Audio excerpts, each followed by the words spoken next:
Local governments across the state are reconsidering their panhandling laws. The change would allow panhandlers to repeatedly ask after being denied and would permit asking in previously restricted areas like patios and near ATM machines and after dark. The change was brought about as the First Amendment rights issue from the ACLU. Craig, what would you make of this topic? Boy, it's tough. You're going to arrest somebody for repeating themselves. You know, a lot of us would get arrested. We've said the same things before. Just driving over here, you know, guys with signs, they put it up, you look at them, then they put the sign, give you more plaintiff look. Even if it makes you feel uncomfortable, it should not be against the law. There will always be the harassment law, repeated, unwelcome, crude communications.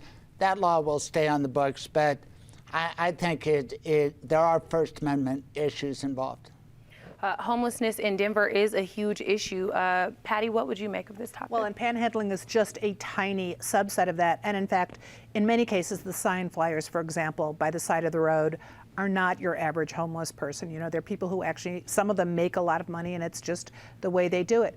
It's very tricky, and to anyone who's in Denver right now, they'd be shocked to think there actually are laws against panhandling, just judging by how much there is by the side of the road, how much there is downtown. Fortunately, the harassment laws will stay in place, and I don't think the panhandling, it's unfortunate, but I don't think it is really affecting your quality of life as you walk down the street.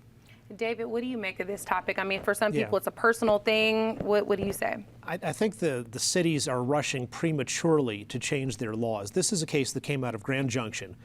Federal District Judge Arguello struck down that ordinance because the city had failed to provide sufficient proof for some parts of it. So, for example, it says you can't panhandle in a parking garage, which is an inherently coercive kind of thing to do when people are isolated in a structure. But she said, well, you in Grand Junction, you had 2 witnesses who had some anecdotes about instances of aggressive panhandling, and none of those occurred in a parking garage, so therefore the parking garage thing has to go.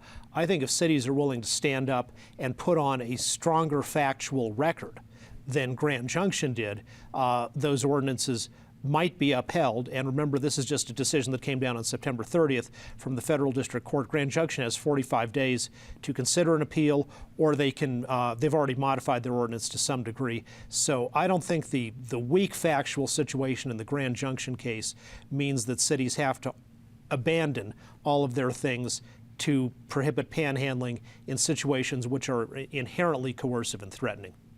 Now, this makes me think of what happened with the camping ban, what's going on with the community center surrounding the Denver Rescue Mission. Natasha, what do you make of this topic? Yeah, it's really fascinating. I think first I have to commend Denver Police Chief White for saying after the Grand Junction ruling came down that let's hold off, let's not pass out any more of these, because I think he and many other people in the city see a trend that we have to stop criminalizing homelessness, that we have to stop criminalizing poverty, we have to stop criminalizing social issues that need to be addressed in different ways, and rather than handing them a citation or arresting them.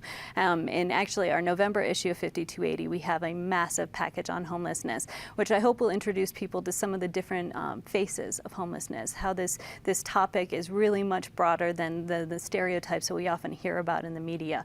So I think that this will not be the last time we talk about this at this table. In fact, I think as this heats up in the coming weeks, this is, and especially as the Denver Rescue Mission Lawrence Street shelter issue remains in debate, this is something the city needs to talk about and will continue to talk about.